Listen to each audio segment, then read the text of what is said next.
आज special edition में हम बात करेंगे अयोध्या की। आज बात उस भरोसे की जिसे तार तार किया गया है। अयोध्या में रामलला के चरणों में अर्पित हुआ हर एक रुपया भक्तों की आस्था का प्रतीक होता है। आज सवाल यह उठ रहा है कि जब रक्षक ही भक्षक बन जाए तो ट्रस्ट पर कैसे ट्रस्ट होगा। मामला हैरान करने वाला है। 5 जून को पुलिस बिना किसी लिखित शिकायत के आरोपी को चुपचाप उठा लेती है। 7 जून को चोरी का खुलासा होता है और फिर सरकारी कायदे कानूनों को दरकिनार कर एक प्राइवेट गाड़ी में प्राइवेट सुरक्षा कर्मियों के जरिए रुपयों की रिकवरी होती है। यह कैसी जांच है? यह क्या छुपाने की कोशिश है? क्या आस्था के इस सबसे बड़े केंद्र में हुई महाचोरी पर पर्दा डाला जा रहा है? आज अयोध्या के साधु संत आक्रोशित हैं, देश भर के साधु संत आक्रोशित है। देश का हर सनातनी इस प्रकरण पर क्रिस्टल क्लियर जवाब मांग रहा है, जो कि उसका अधिकार भी है। तारीख 5 जून, जगह अयोध्या। इस सीसीटीवी फुटेज को ध्यान से देखिए। पुलिस एक शख्स को अपनी गाड़ी में बिठाकर ले जा रही है। ये शख्स कोई मामूली आरोपी नहीं, बल्कि राम मंदिर के चढ़ावे की चोरी का आरोपियों में से एक अविनाश शुक्ला है। लेकिन कहानी में ट्विस्ट ये है कि 5 जून को जब पुलिस इसे उठा रही थी, तब तक राम मंदिर ट्रस्ट ने कोई शिकायत ही दर्ज नहीं कराई। तो फिर पुलिस किसके इशारे पर ये सीक्रेट ऑपरेशन चला रही थी? चोरी का ये सनसनीखेज मामला आधिकारिक तौर पर 7 जून को सामने आता है, लेकिन खेल यहीं खत्म नहीं होता। देश के सबसे वीवीआईपी मंदिर में जब करोड़ों की चोरी का सुराग मिलता है, तो कानून को ताक पर रख दिया जाता है। सरकारी जीप की जगह ट्रस्ट की प्राइवेट कार आरोपियों के घर पहुंचती है। प्राइवेट सुरक्षा कर्मी और कुछ चुनिंदा पुलिस वाले बिना किसी कागजी कार्रवाई के चुपचाप रुपयों से भरा बैग बरामद कर लेते हैं। सवाल उठता है कि इतनी बड़ी रिकवरी को प्राइवेट और गुप्त क्यों रखा गया? दूर दूर से आने वाले श्रद्धालु जो अपनी गाढ़ी कमाई का एक एक पैसा रामलला के चरणों में इस भरोसे के साथ समर्पित करते हैं, इससे धर्म का कार्य होगा, आज वो ठगा हुआ महसूस कर रहे हैं। जब रक्षक ही भक्षक बन जाएं और जांच के नाम पर लीपापोती की बू आने लगे, तो राम भक्तों के दिल में सवाल उठना लाजमी है कि आखिर राम मंदिर ट्रस्ट की इस सुस्ती और गुपचुप कार्रवाई के पीछे की असली हकीकत क्या है? मंदिर में जो चोरी किए वो छोटे मोटे कर्मचारी हैं।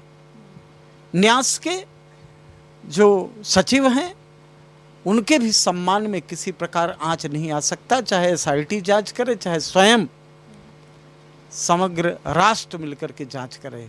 नहीं, चोरी तो बहुत पहले से हो रही थी। अखिलेश आते या नहीं आते खुलासा हो जाता, क्योंकि चोरी बहुत दिन तक नहीं छिपती है। पाप घड़ा जब भर जाता तो फूट जाता है। लेकिन निश्चित तौर से ये कहा माना जाए कि ट्रस्ट में कुछ ऐसे लोग हैं जो अखिलेश को सूचना दे रहे थे और उन्हीं के द्वारा अखिलेश को पता चला। देश दुनिया से आने वाला हर राम भक्त अपनी गाढ़ी कमाई का एक एक हिस्सा पेट काट कर रामलला के चरणों में अर्पित करता है, इस अटूट विश्वास के साथ कि ये पैसा धर्म के काम आएगा। लेकिन जब उसी चढ़ावे पर ट्रस्ट के अंदर बैठे गिद्ध नजर गड़ा लें, तो भक्तों का ये भरोसा टूटकर बिखर जाता है। आज हर सनातनी पूछ रहा है, अगर रक्षक ही भक्षक की भूमिका में आ जाए तो इस ट्रस्ट पर अब देश कैसे ट्रस्ट करे? Bureau report, Bharat express.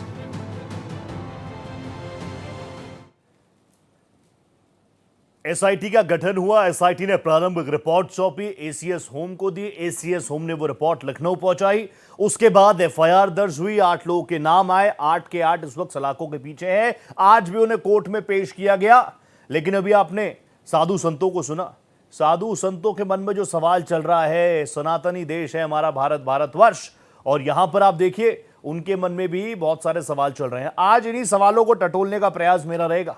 मेरे साथ एक जबरदस्त पैनल जुड़ रहा है। इस वक्त मेरे साथ मुझे स्क्रीन पर ज्वाइन कर रहे हैं स्वामी चक्रपाणी जी महाराज, अध्यक्ष हैं हिंदू महासभा के, और राम मंदिर के इस त्याग में, राम मंदिर के 500 सालों के इस इंतजार में स्वामी जी ने, स्वामी चक्रपाणी महाराज जी का क्या कुछ योगदान था, ये मुझे बताने की जरूरत नहीं है। पक्षकारों में से एक रहे, लंबे वक्त तक, दशकों तक स्वामी चक्रपाणी महाराज ने भी अपने चप्पलें घिसी हैं। स्वामी जी, आप मुझे सुन पा रहे हैं?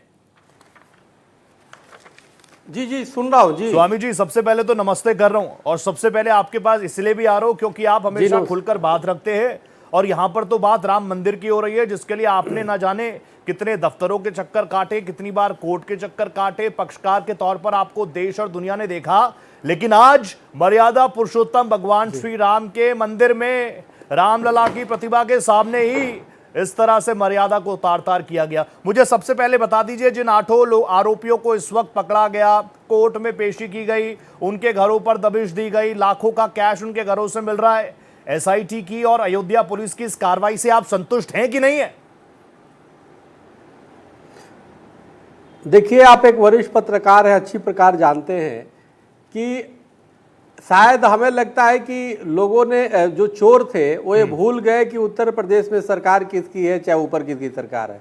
ठीक है। एक भगवाधारी योगी आदित्यनाथ जी की सरकार है। निश्चित रूप से मुझे पूरा विश्वास है कि चोर कहीं भी रहे, पताल में भी रहे, तो छोड़ने वाले नहीं है। दूसरी बात, निश्चित रूप से बड़ा दुर्भाग्यपूर्ण बात है कि जिस राम राज्य की परिकल्पना की गई है कि वो राम राज्य में कोई चोरी नहीं कर सकता, कोई डकैती नहीं करेगा, कोई एक दूसरे को सताएगा नहीं। आज कितना दुर्भाग्य की बात है कि उसी भगवान राम के मंदिर में को इन्होंने कलंकित किया है, वहां पे चोरी किया है, भगवान राम के दरबार में किया है। और यही नहीं, इन्होंने सीसी कैमरे को भी रिकॉर्ड हटा दिया। 45 दिन के मात्र रिकॉर्ड मिले, उसमें 90 इनके वीडियो मिले हैं जिसमें चोरी के सबूत मिले हैं। लेकिन ये शायद भूल गए कि नीचे की सीसी कैमरा भले हटा दो, भगवान चित्रगुप्त महाराज के सीसी कैमरे 24 घंटे को चलता है और उसके कैमरे में जब कैद हो गए तो कोई भी तुम्हें दुनिया की कोई ताकत नहीं बचा पाएगी। यहां भी नहीं बचेंगे और ऊपर भी नहीं बचेंगे। लेकिन इसमें देखिए, जो उनके निर्माण समिति के अध्यक्ष है नृपेंद्र मिश्रा जी ने, उन्होंने भी बड़ा स्पष्ट कहा कि हम वहां गए और देखे कि वहां कोई भी ऐसी जांच की व्यवस्था नहीं थी, अनियमितता थी। इसलिए पूरे ट्रस्ट निश्चित रूप से कहीं ना कहीं जिम्मेदार है और सबको नैतिक रूप से जिम्मेदारी लेना चाहिए। राम राज्य, आप बताइए, त्रेता युग में मां सीता पे आरोप लगा, अग्नि परीक्षा हुई। यहाँ पे क्या हो रहा है भाई? यहाँ पे तो एक दूसरे की टाल मटोल लोग कर रहे हैं। तो चतुर्पाणी जी, यहाँ थोड़ी अग्नि परीक्षा हो गई, तो कलयुग है ना। चंपत राय जी से पीएमओ ने जिम्मेदारी से पूछा कि भैया क्या कुछ हिसाब किताब चल रहा है, बता दो हमें। उन्होंने तो इनकार कर दिया। और इस पूरे मामले को लेकर देखिए, लगातार आप सोशल मीडिया पर भी एक्टिव रहते हैं। हर कोई कह रहा है कि चलो यूपी सरकार तो काम कर रही है, लेकिन केंद्र में बैठे वो बड़े बड़े चेहरे जो बार बार कह रहे थे आधी रोटी खाएंगे, मंदिर वहीं बनाएंगे, और वो लगातार इस पूरे आंदोलन को लेकर आगे बढ़ रहे थे, वो तो कुछ नहीं कह रहे इस पूरे मामले पर। नहीं, देखिए, जहां तक केंद्र की बात है उसके तो जो प्रवक्ता वो बताएंगे। लेकिन एक बात तो मैं कहूंगा निष्पक्षता से कि पहले प्रधानमंत्री हैं जो रामलला पे जाते हैं और दंडवत करते हैं, और हर हिंदू का सीना गर्व से चौड़ा हो जाता है। ये देख के ही हो जाता है। लोग तो मंदिरों में जाने से बचते थे। आपने खुद देखा है, सेकुलर के नाम पे कहीं अगर वोट चुनाव आया तो चले जाते थे, कोई तिलक लगा दिया, कोई पंडित जी, कोई स्वामी जी बाहर आके मिटा लेते थे। लेकिन यहाँ पे गर्व से जाकर के देश के प्रधानमंत्री जो है दंडवत करते हैं रामलला के सामने। और कितने लोग जो आरोप लगा रहे, उनके अभी भी शीर्ष बड़े जो पार्टी के नेता वो खुश थोड़े थे, वो तो जाते भी नहीं है। कि कई लोगों ने तो भगवान श्री राम को काल्पनिक कह दिया एफिडेविट दे करके, तो उनसे कोई सर्टिफिकेट हमें लगता है कि नहीं ले रहे। मूल विषय ये है कि आप पक्ष विपक्ष की बात ना करके यहाँ पे जिन लोगों ने चोरी किया है उन चोरों को पकड़ने की बात है, वहां पे राम राज्य की स्थापना की बात है, राम मंदिर में किया है, और पूरे हिंदुओं की जनमानस को, पूरे देश और विश्व के हिंदुओं की जो भावना को आहत किया है, उसको पकड़ने की आवश्यकता है, चाहे वो ऊपर बड़ा पदाधिकारी हो या छोटा कर्मचारी हो। कोई भी आपको लगता है इस पूरे मामले को लेकर जो कि ट्रस्ट की जिम्मेदारी होनी चाहिए थी, अब जैसे आपने जिक्र किया कि मां सिया पर किसी ने उंगली उठा दी, आक्षेप कर दिया, तो अग्नि परीक्षा हुई थी, आपको नहीं लगता कि ये पॉलिटिकल वॉर से पहले ही अगर ट्रस्ट से जुड़े बड़े नुमाइंदे आकर खुद प्रेस कॉन्फ्रेंस कर देते तो ये मामला अलग तरीके से इसको डील किया जाता? ट्रस्ट पर ट्रस्ट है आपको? नहीं, आप देखिए, ये तो बड़ा बिल्कुल आप बिल्कुल ठीक करें। ट्रस्ट पे ही तो ट्रस्ट की प्रश्नवाचक लग गया। जब उत्तर प्रदेश के पूर्व मुख्यमंत्री माननीय अखिलेश जी ने जब प्रेस कॉन्फ्रेंस करके बताया कि वहां चोरी हुआ है, उसके बाद चंपत राय जी का जो है आया कि नहीं यहाँ कुछ ऐसे नहीं पाया गया। और उसके बाद पता चला कि जो है एसआईटी जब गठित हुआ, जब मुख्यमंत्री जी ने किया, तो 8 लोगों पे एफआईआर हो गई, वो जेल भी गए। तो ये कैसे हो गया भाई? बिना आग का धुआं थोड़े निकलता है। तो आप बताइए, विपक्ष के नेता जो है वो बताते हैं और तब तुम जागते हो। क्या कर रहे थे? सो रहे थे। यानी अखिलेश जी को यहां पता था लेकिन तुम्हें नहीं पता है, ट्रस्ट के महामंत्री होकर के।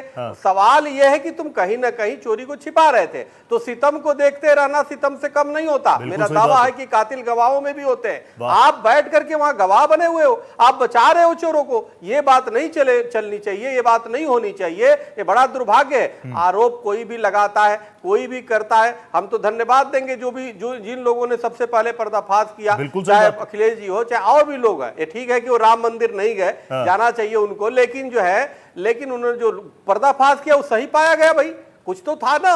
तो लेकिन ये ट्रस्ट की जिम्मेदारी थी कि पहले ही आकर के बोलते कि हाँ जी देखो ये हो गया, गड़बड़ी हुई है, ये चोरों के लिए मैं एसआईटी गठन की बात कर रहा हूं और हम इस्तीफा दे रहे हैं, हम कहीं ना कहीं नैतिक रूप से जिम्मेदार हैं और सभी ट्रस्ट के लोग जिम्मेदार हैं। कोई ये बहाना नहीं कर सकता जी मेरे बीमार था, मैं ये था, मैं यहां आता नहीं था। अरे भाई जब थे तो पहले इस्तीफा दे देते। जब तुमसे कोई दायित्व का निर्वहन नहीं हो रहा है तो ये आपका धर्म बनता है। वो राम मंदिर है कि वहां पे आप अपने निकम्मापन को मत छिपाओ। आप गलत दोषी हो और ये इसका कहीं ना कहीं सजा परमात्मा जरूर देगा अगर यहाँ नहीं मिला तो, और मुझे उम्मीद है कि यहाँ भी मिलेगा। और चक्रपाणी जी, मैं तो आप तो जानते हैं, हम तो इतने वर्षों से आपके साथ संपर्क करते हैं, आपका सानिध्य मिलता है, ऐसी बातों पर आप खुलकर बात रखते हैं। इसलिए तो मैं कहता हूं कि जिसने भगवा ओढ़ लिया वो फिर किसी पक्ष या सत्ता पक्ष नहीं, वो तो सबका है। जैसे आप योगी जी की भी बात कर रहे हैं, आप अखिलेश यादव की भी बात कर रहे हैं, और मैं इसलिए बोल रहा हूं आप भी सबके हैं। मैं वापस आ रहा हूं आपके पास, मेरे साथ और गेस्ट भी जुड़ रहे हैं, लेकिन शुरुआत मुझे जो चाहिए थी ना चक्रपाणी जी, वो मुझे आपसे मिल गई। अब किसी ने कार सेवकों पर गोली चला दी हो या फिर किसी पार्टी ने कोर्ट में हलफनामा दिया हो कि राम जो है वो काल्पनिक है, वो सारी चीजें ठीक है, लेकिन ये सारी चीजों के बाद अगर राम मंदिर में वहां से चंदा चोरी होगा तो इस चीज के पीछे तो आपको हम छुपने नहीं देंगे, और मेरे साथ जो पैनलिस्ट है वो भी नहीं छुपने देंगे। मेरे साथ अयोध्या से मेरे सहयोगी मनमीत गुप्ता जुड़ चुके हैं, और मुझे एक बहुत खूबसूरत, बहुत प्यारा सा चेहरा भी नजर आ रहा है। पवन सिन्हा जी का प्रोफेसर हैं, वैदिक धर्माचार्य हैं। पवन सर, आपको नमस्ते कर रहा हूं मैं। जस्ट गिव मी 1 मिनट, एक ओपनिंग में जरा अयोध्या से ले लूं, उसके बाद तुरंत आपके पास आ रहा हूं पवन सर। मनमीत, मुझे बता दीजिए, लोगों के बीच, मैं तो अब सीधा राम भक्तों की बात करूंगा, एजेंसीज क्या कर रही हैं वो तो आप दूध का दूध पानी का पानी करेंगे ही, लेकिन मुझे आम लोगों के मन की बात भी जानना है। मुझे बताइए, अयोध्या में इस वक्त सबसे बड़ा चर्चा का विषय क्या है, चोरी या जांच? निश्चित रूप से देखिए रोहित, जो सबसे बड़ी चर्चा का विषय है वो चोरी है। जांच तो अलग की चीज है लोगों के अंदर, क्योंकि अयोध्या एक ऐसी जगह है, पूरे विश्व से सनातन धर्मावलंबी यहाँ पे आते हैं, जो सनातन धर्म को मारने वाले लोग हैं, जो श्रद्धालु हैं, जो भक्त हैं, जो भगवान श्री राम को अपना आराध्य मानते हैं, वो यहाँ अयोध्या आते हैं दर्शन करने के लिए। उनके मन में एक ही सवाल है कि आखिर चोरी कैसे हुआ और क्यों चोरी हुआ, किस तरीके का ट्रस्ट बनाया गया था, कैसे सुरक्षा प्रणाली बनाई गई थी और क्यों नहीं इसकी पारदर्शिता रखी गई। तो रोहित, ये जरूर नाराजगी लोगों के अंदर है। जांच तो एक दूसरा विषय है, सबसे बड़ा विषय जो अपराध है, अपराध आखिर हुआ कैसे, चोरी कैसे हुई। भगवान श्री राम को यहाँ पे बालक के रूप में माना जाता है, छोटे बच्चे के रूप में माना जाता है, तो ऐसे में छोटे बच्चे का धन चोरी किया गया है, वो नाराजगी लोगों के अंदर यहाँ देखने को मिल रही है। लोगों में नाराजगी व्याप्त है। मैं वापस आ रहा हूं प्रोफेसर पवन, मैं आपके पास आ गया। देश विदेश आपको देखता है, हम तो आपको एस्ट्रो अंकल के तौर पर ही जानते हैं और हर कोई इसलिए भी आपको सुनना चाहेगा। मुझे तो बस आप सबसे पहले बता दीजिए, अभी चक्रपाणी महाराज जी ने कहा कि जो हम लोग सीसीटीवी लगाते हैं आप उनमें टैंपरिंग कर सकते हो, लेकिन चित्रगुप्त जी का सीसीटीवी है जिससे कोई बच नहीं सकता। मुझे आप प्लीज ये बता दीजिए कि चोरी को धर्मशास्त्र में किस दृष्टि से देखा जाता है, और ये नालायक लोग जो खुद राम मंदिर में बैठे हैं, रामलला के सामने, जिनको हम बोलते हैं कि प्राण प्रतिष्ठा हुई है, उनके सामने चोरी की वारदात को अंजाम दे रहे हैं, क्या है? सबसे पहले स्वामी चक्रपाणी जी को, आपको और समस्त दर्शकों को मेरा हृदय से प्रणाम। देखिए, जो बातें श्री महाराज जी ने कही थी वो एकदम अक्षरशः सही है, क्योंकि वहाँ लूप होल्स बहुत ज़्यादा क्रिएट हो गए थे। और सामान्यतः हिंदुओं का जो भावनात्मक संबंध है अपने भगवानों से, अपने इष्ट से, और उसमें भी 500 साल के संघर्ष के बाद जो हमने श्री राम मंदिर पाया है, इसलिए उसके प्रति लगाव वो ज़्यादा है। और केवल भारत में ही नहीं है, भारत के बाहर भी है। जब ये राम मंदिर बन रहा है तो भी भारत के बाहर से लोगों ने यहाँ आके दंडवत भी किया है और धन भी दिया है। अब समस्या ये है कि ऐसे वो लूपहोल क्यों हुए, ये देखना होगा वो सिफारिशी नियुक्तियां क्यों हुई। और अब इसको अगर मान लीजिए किसी ने भी कहा, जैसे पूजनीय महाराज जी ने कहा कि अगर अखिलेश जी ने ही इसका खुलासा किया तो इसमें क्या है, हमें तो सत्य जानना है, तो हमें हमारा सत्य जानने की आवश्यकता है। खुलासा कोई भी करे और हम उस पर किस तरीके से फिर काउंटर अटैक कर सकते हैं, नहीं कर सकते। उन्होंने एक बात देखी, पाई और उसका खुलासा प्रेस में आके कर दिया। अब वो मंदिर गए नहीं गए, जाएंगे नहीं जाएंगे, ये अभी का प्रश्न नहीं है। तो ये गलतियां हुई हैं और इस गलतियां का संज्ञान तो लेना ही होगा और प्रधानमंत्री कार्यालय इस पे एक्टिव हुआ है। ये बहुत आवश्यक है क्योंकि प्रधानमंत्री कार्यालय या महाराज यानी सीएम साहब उत्तर प्रदेश के, वो बहुत सारी चीजों को सामने रखकर सोच रहे हैं और इसीलिए वो इस मामले को बहुत तेजी से निपटाना चाहेंगे। और इसमें क्लियर कट एविडेंसेस हैं, ये केस ऑफ नेग्लिजेंस है, ये लूट का केस है और इसको बहुत शातिराना तरीके से लूटा गया है और बाकी लोगों ने, चाहे उनकी इंटेंशन प्योर हो लेकिन नेग्लिजेंस का केस बन गया। बिल्कुल। तो ये सारी चीजें जो हुई हैं ये अच्छी तो बिल्कुल नहीं हुई हैं और इससे लोगों का ट्रस्ट पे ट्रस्ट बहुत कम हुआ है। लोग आ रहे हैं, मुझसे कह रहे हैं, क्योंकि हम भी वहां पर पिछले वर्ष 21 तारीख को उपस्थित थे और हमने भी क्या हालात से नृत्य किया, हमारे आश्रम में क्या नृत्य गान हुआ। तो लोग जो आहत हैं वो अपनी बात तो रखेंगे ही और कहीं ना कहीं उनके मन में वो भाव आएगा, यद्यपि राम मंदिर अलग है, राम जी अलग है, लेकिन फिर भी कोई ना कोई भाव तो आएगा। ये तो बिल्कुल सही बात है। मेरे सहयोगी हैं मनमीत गुप्ता, पवन जी मेरे सहयोगी है मनमीत, वो लोगों से भी, आम लोगों से भी बात कर रहे थे, उनकी वो रिपोर्ट मैंने देखी। लोग कह रहे हैं आज हमने चढ़ावा नहीं चढ़ाया। यूजुअली हम हिंदू धर्म में क्या होता है, कोई एक शख्स भी किसी बड़े तीर्थ स्थान पर जाएगा तो मेरा पूरा कुनबा, क्योंकि हमारे आसपास ही रहता है, सब अपने घरों से भेंट लाकर मेरे हाथों में रख देते हैं कि आप तीर्थ स्थान जाओ तो हमारे नाम से भी चढ़ा दीजिएगा। अब ऐसा वक्त आ रहा है कि लोग अयोध्या पहुंच रहे हैं, वो चाहते हैं कि हम दान दें, वो चाहते हैं कि दान पात्र में हम डालें, लेकिन लोगों का ट्रस्ट हिलाए और इसीलिए ये चर्चा बड़ी हो जाती है। और आप जैसे पैनलिस्ट हैं, मुझे लगता है कुछ ना कुछ इसका हल जरूर निकलेगा आने वाले वक्त में भी। बिना देरी किए एक ही जैन सर मैं आपके पास आ गया। जैन सर, सबसे पहले तो वेलकम कर रहा हूं, नमस्ते कर रहा हूं एक बार फिर से। आप मुझे बता दीजिए कि ट्रस्ट ने एक कंप्लेंट दी, योगी आदित्यनाथ से कहा कि कुछ ऊपर नीचे हमें लग रहा है, एक एसआईटी का गठन कर दीजिए। एसआईटी को 15 दिनों का वक्त दिया गया, 7 से 8 दिन में एसआईटी ने प्राइमरी रिपोर्ट सौंप दी। उसके बाद एफआईआर हुई, 8 लोगों के नाम आए, 8 के 8 इस वक्त पुलिसिया कस्टडी में है, कस्टडी में उनसे सवाल जवाब किए जा रहे हैं। अब तक की जांच आपको निष्पक्ष और पेशेवर प्रोफेशनल नजर आ रही है? देखिए, सबसे बड़ी प्रॉब्लम इसमें ये थी जी, एफआईआर ट्रस्ट की तरफ से तत्काल होनी चाहिए। ओके। जो मुझे लगता है उनका ये कहना था कि हम पता नहीं लगा पा रहे हैं कि कौन कौन इन्वॉल्व है जी, इसलिए उन्होंने बॉल जो है वो स्टेट गवर्नमेंट के कोर्ट में कर दी कि इसमें आप जांच करा लें और जो भी इसमें दोषी हैं उनके विरुद्ध कड़ी से कड़ी कार्रवाई की जाए। ओके। माननीय मुख्यमंत्री जी ने बिल्कुल सही स्टेप लिया और उन्होंने एक एसआईटी का गठन कर दिया जिसमें आउटस्टैंडिंग ऑफिसर्स रखे गए। उन्होंने अयोध्या में कैंप किया और कैंप करने के बाद 100 से ऊपर लोगों के बयान लिए और 8 लोगों के खिलाफ अकाट्य साक्ष्य उनको मिले कि इनका इन्वॉल्वमेंट है। इनमें से कुछ ट्रस्टीज के रिश्तेदार हैं। इससे और भी प्रश्न चिन्ह लगा पूरे उसके ऊपर। ये एक मिलकर पूरा गैंग फंक्शन कर रहा है और वहां पर लूट खसोट कर रहा है। बाकी काम अब एसआईटी का होगा। फाइनल रिपोर्ट आ जाए इस एसआईटी की, जिसमें लखनऊ के कमिश्नर और आईजी हैं।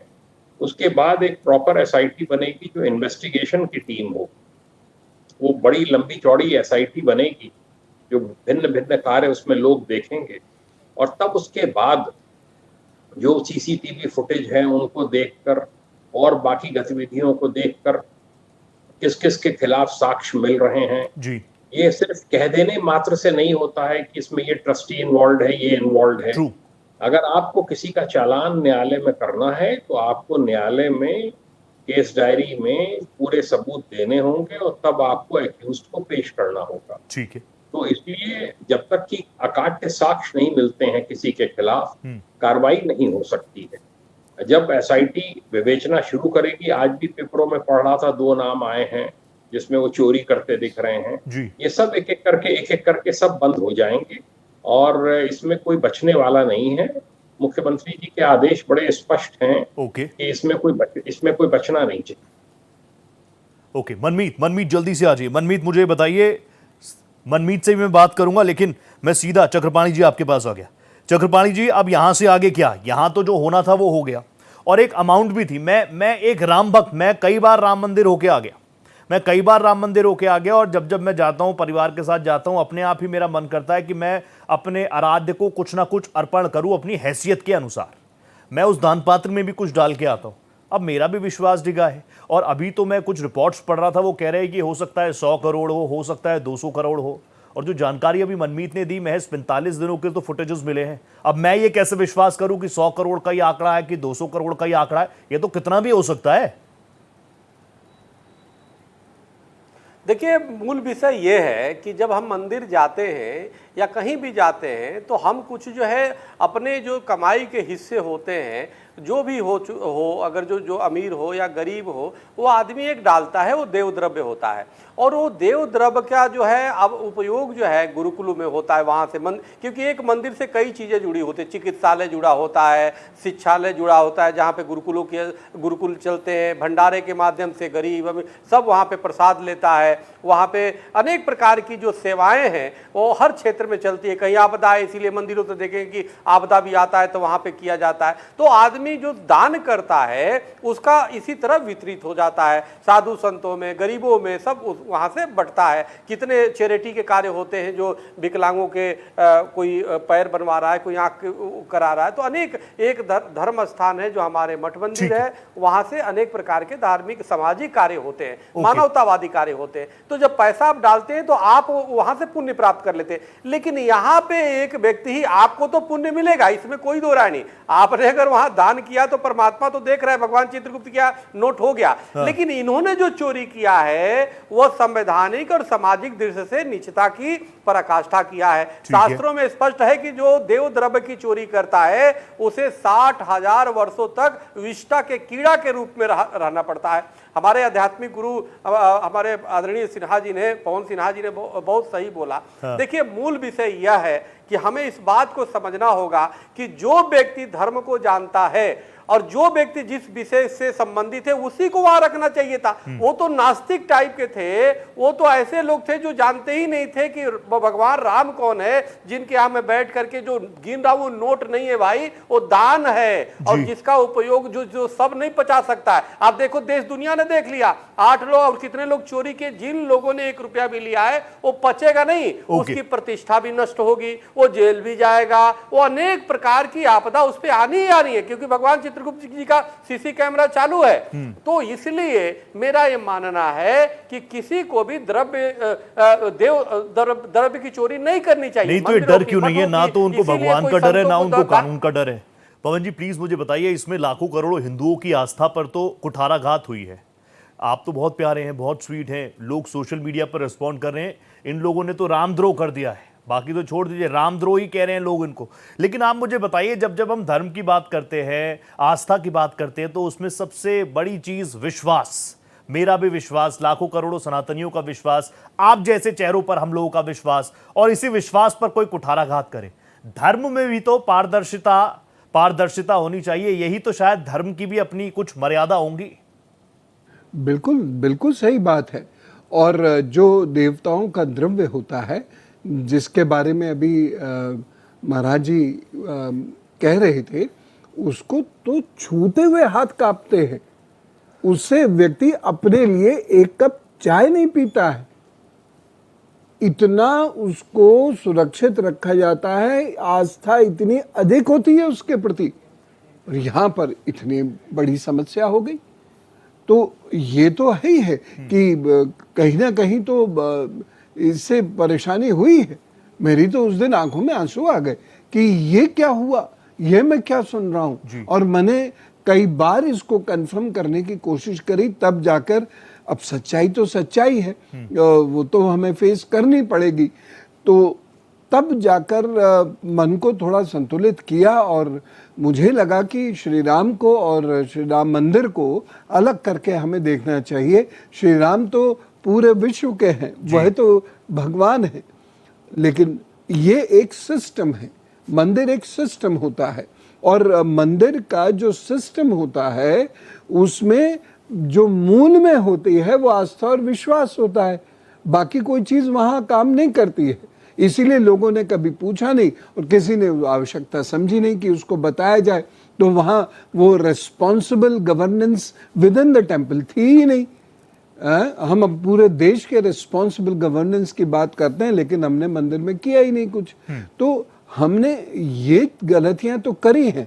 अब 8 लोग जो आज गिरफ्तार हुए हैं, अब इनसे हमारा प्रशासन क्या हासिल करता है, ये क्या बोलते हैं, इस पर बहुत कुछ निर्भर करेगा, लेकिन ये एक बहुत गलत डिसीजन लोगों ने किया है। दरअसल मैं एक बात कहना चाहूँगा कि जो लोग भगवान के करीब आ गए, एक बहुत फेमस कोटेशन है अंग्रेजी में कि फेमिलियरिटी ब्रिंग्स कंटेम्प्ट, तो जो लोग भगवान के बहुत क्लोज आ जाते हैं लेकिन वो आध्यात्मिक नहीं है जी, तो उनके मन में भगवान के धन को भी लूटने में कोई शर्म संकोच परहेज नहीं होता है जी। आध्यात्मिक व्यक्ति कभी नहीं करेगा, धार्मिक व्यक्ति कभी नहीं करेगा, श्रद्धावान कभी नहीं करेगा, लेकिन बहुत सारे लोग जो वहां पर अपॉइंट हुए, किसने किया, कैसे हुआ, क्या प्रक्रिया अभी नहीं पता, तो वो लोग, उनको भगवान के प्रति कोई प्रेम या श्रद्धा भाव नहीं था। उनके लिए वो एक ऑर्गेनाइजेशन है जिसको उन्होंने चलाना है। अब जैसे ऑर्गेनाइजेशन चल रहा है वो चल रहा है, और उसी ऑर्गेनाइजेशन में इतनी बड़ी लूट भी हो गई, और जिसकी एफआईआर भी नहीं। जो मेरा एक मूल प्रश्न था जो हमारे ऑनरेबल डीजीपी साहब ने क्लियर कर दिया कि पहले एफआईआर होनी चाहिए थी। मैं ये मानता हूं कि पहले सीनियर लोगों की तरफ से, ट्रस्टीज की तरफ से एफआईआर होनी चाहिए थी, उसके बाद ही तो कोई इन्वेस्टिगेटिव एजेंसी का इंटरफेरेंस होगा। लेकिन यहाँ उल्टा हुआ, तो कुछ ना कुछ तो इसमें प्रॉब्लम्स हैं। अब इन प्रॉब्लम्स का क्या सॉल्यूशन निकाला जाएगा ये तो आगे की जांच में पता चलेगा, और ख़ास तौर से जुलाई 6 में जो बैठक है और वीएचपी की जो बैठक है। लेकिन एक चीज़ साथ साथ मैं और ध्यान आकर्षित करना चाहूँगा उस पर कि जो वकील है फैज़ाबाद के और ट्रस्ट के भी, उन्होंने इस केस में लड़ने को मना कर दिया है। यस, तो ये अपने आप में एक बड़ा क्रांतिकारी स्टेप है, शायद नेवर बिफोर वाला स्टेप हुआ होगा निर्भया कांड के बाद। तो ये एक ऐसी स्थिति है कि जिसको हमें कंट्रोल करना पड़ेगा, और यहाँ से बदलाव की भी बहुत जरूरत है। हर चीज को हम भूल जाते हैं, हम लोगों की भी पुरानी आदत है शायद। आप लोग तो सब बहुत सीनियर हैं और मैं तो सबसे जूनियर हूँ, और आप लोगों से मैं सीखता हूँ एक स्टूडेंट की तरह ही। आचार्य पवन जी, आपको भी मैं बता ही रहा हूँ, चक्रपाणी महाराज जी का क्या कुछ है, जैन सर का क्या कुछ कंट्रीब्यूशन है। जैन सर, अब मैं आपके पास आ गया। जैन सर, लगातार हम देख रहे हैं अयोध्या पुलिस अब लगातार एसआईटी के भी जो रिपोर्ट आई होगी उसके आधार पर लगातार दबिश भी दे रही है, कई जगहों से रिकवरीज भी हो रही हैं। इन आरोपियों के घर गए 15-15, 20-20 लाख रुपए कैश जब्त हो रहे हैं। कुछ लोग, आसपास के लोग बता रहे थे, मनमीत मेरे साथ थे, मेरे सहयोगी, कि भैया ये तो 50 रुपए में गाड़ियां साफ करता था, आज इनके घरों से लाखों लाखों रुपए मिल रहे हैं। बहुत सारी चीजें हैं, लोगों के बीच की बात है। अब आप मुझे बताइए कि रिकवरी होना एजेंसीज के लिए बड़ी कामयाबी है, क्योंकि ये भी एक बड़ी चीज तो है ही है, लेकिन आम लोग तो ये चाह रहे हैं कि मास्टरमाइंड एक्सपोज हो, मास्टरमाइंड एक्सपोज हो, मास्टरमाइंड एक्सपोज हो। वो हो पाएगा क्या? देखिए, मैंने पहले भी कहा, कानून जो है वो एविडेंस बेस्ड होता है जी। जिसके खिलाफ एविडेंस मिलेगी, चाहे वो कितना ही बड़ा क्यों ना हो, कानून से ऊपर नहीं। मेरा बड़ा स्पष्ट मानना है कि अगर एविडेंस मिलेगी, कुछ चंद बड़े लोगों के खिलाफ भी इसमें बयान दर्ज कराने हो जी, और बयान जब आएंगे तब उसके बाद मुल्जिम बना पाएंगे आप। रही बात इसकी कि जो ये चढ़ावा चोरी का है, ये जो अब चर्चाएं हैं कि पिछले कोई कह रहा 3 साल से हो रहा था, तो गफलत में था बोर्ड। एक्चुअली है क्या इसमें, काशी विश्वनाथ धाम में ऐसी स्थिति नहीं है जी, मथुरा में ऐसी स्थिति नहीं है, क्योंकि वहां पर मुख्य कार्यपालक अधिकारी हैं ओके और एक बहुत बहुत हाई फाई एक व्यवस्था नहीं। जी, यहाँ पर पीएमओ से अपॉइंटेड ट्रस्टी थे, तो इनका पूरा सहयोग जिला प्रशासन पुलिस प्रशासन करता रहा जी, और जैसा ऐसा इन्होंने इच्छा व्यक्त की उसके हिसाब से इनको सहयोग करते रहे। करना भी चाहिए, नया मंदिर बना था, व्यवस्थाएं थी, सब करनी थी, पर इसका अनुचित लाभ इन लोगों ने उठाया और इन्होंने जो है वो जो अनियमितताएं वहां पर हो रही जी, उनको होने दी, उनको नजरअंदाज किया। ये बहुत बड़ी इनकी गलती है और उसका खामियाजा जो है वो सभी भुगत रहे हैं। ठीक है, और ये इनको नहीं करना चाहिए था। जब आरोप लगे कि 200 किलो चांदी की ईंटें कहाँ गई, अब बयान दे रहे हैं कि साहब वो तो हमने गलवा दी। तो भाई ये पहले ही आपको जो है वेबसाइट पे डालना चाहिए था अपना कि भाई हमने जो है 200 किलो की जो ईंटें आई थी, जो मिस्टर मनवानी कह रहे हैं, यस, तो सिंधी समाज की तरफ से वो हमने फला तारीख को भेज के गलवा दी और उससे हमें इतनी धनराशि प्राप्त हुई है जो भी हुआ। ट्रू, और भी कुछ वस्तुओं को लेकर आरोप लगे। तो ये होता क्या है, जब एक सिस्टम में आदमी अपने को मनबड़ समझने लगता है, जी, कानून से ऊपर समझने लगता है, तब इस प्रकार की विसंगतियां पैदा होती हैं। जी, जो आपको दान में चीजें मिल रही हैं वो आपको नहीं मिल रही हैं, ट्रू, वो भगवान राम को लोग समर्पित कर रहे हैं। सर, तो आप उसके लिए बाकायदा रसीद जारी करिए। आप रसीद जारी कर नहीं रहे हैं। मनवानी साहब का कहना मुझे बहुत ठीक लगा। जी, उन्होंने पहली बार आए ये टीवी के सामने, इसके पहले नहीं आए थे। इन्होंने ये कहा कि साहब हमें तो एक इनविटेशन तक नहीं भेजा गया। बताइए, मैं कह रहा हूँ ना कि एक मनबड़ स्थिति हो जाती है कि हम जो चाहेंगे सो करेंगे, सही हम बात है। कानून से ऊपर हैं। उसी का खामियाजा आज ये ट्रस्टीज भुगत रहे हैं और आज ये ट्रस्ट भुगत रहा है। अब जब व्यवस्थाएं बनेंगी, कोई मुख्य कार्यपालक अधिकारी नियुक्त होगा। ओके, अब देखिए तब सब डबल लॉक में जाने लगे हैं बक्से। हाँ, 2 लोगों के पास चाबियां रहती हैं, 2 लोगों के ताले होते हैं। सही बात, जो एसओपी थी तलाशी की, बिना जेबों की पैंट होगी, शर्ट होगी, वो सब अब लागू हो गया है। ठीक है, बैंक से कह के इन लोगों की नौकरी लगवाई गई थी वहां बताइए। पर, जो ये चोरी में पकड़े गए हैं और Yes, जेल yes, गए yes. हैं। हाँ, ये सब ये एक आपने जो व्यवस्था थी उसका पूरा दुरुपयोग किया। सही बात और है। आपका दायित्व बनता है, अगर आपका कोई रिलेटिव है, हाँ, आपने अगर किसी को लगवाया है, किसी परिचित को लगवाया है, तो आपकी जिम्मेदारी और अधिक बढ़ जाती है, बहुत ज्यादा हो जाती है कि कहीं जिम्मेदारी। कि कहीं वो कोई इस टाइप का काम ना कर दे। और अब तो कोई बात नहीं, अब तो एजेंसीज हमारी काम कर रही हैं, इतनी सक्षम है, चीजें ढूंढ के ले ही आएंगी अगर सारी चीजें सही रही। एक क्विक कमेंट्स चक्रपाणी जी, आप बहुत खुलकर बोलते हैं। लोग सोशल मीडिया पर बात कर रहे हैं कि जो बड़े मगरमच्छ हैं उनको बचाने के लिए छोटी मछलियों को पकड़ा जा रहा है। इस पर कुछ कहेंगे? आपको लग रहा है सही दिशा में कार्रवाई आगे बढ़ रही है? देखिए, बड़े मगरमच्छ छोटे मगरमच्छ की बात नहीं है, मछली की बात नहीं है, मूल विषय चोर कौन है। चोर जो भी है वो चोर है, तो इसलिए उसमें एजेंसियों पे तो हमें विश्वास है, सरकार पे विश्वास है और निश्चित रूप से निष्पक्षता से जांच होगी और जिसके इशारे पे और जो लोग कर रहे थे वो सभी शिकंजे में आएंगे, सभी को सजा मिलेगा, ये मुझे पूरा विश्वास है। बहुत धन्यवाद, वक्त इतनी इजाजत दे रहा है मुझे। बहुत धन्यवाद चक्रपाणी जी, बहुत बहुत धन्यवाद। पवन जी, आप जुड़े मेरे साथ, थैंक यू सो मच। एक ही Jain sir, pleasure, thank you so much. आप सबको नमस्कार है। लेकिन एक ही बात है जाते जाते, मर्यादा पुरुषोत्तम भगवान श्री राम की बात है। होई सोई जो राम रखी राजा, होगा वही जो मर्यादा पुरुषोत्तम भगवान श्री राम चाहेंगे और जब चाहेंगे। इस खास चर्चा में मेरे साथ इतना ही, दीजिए इजाजत, नमस्ते।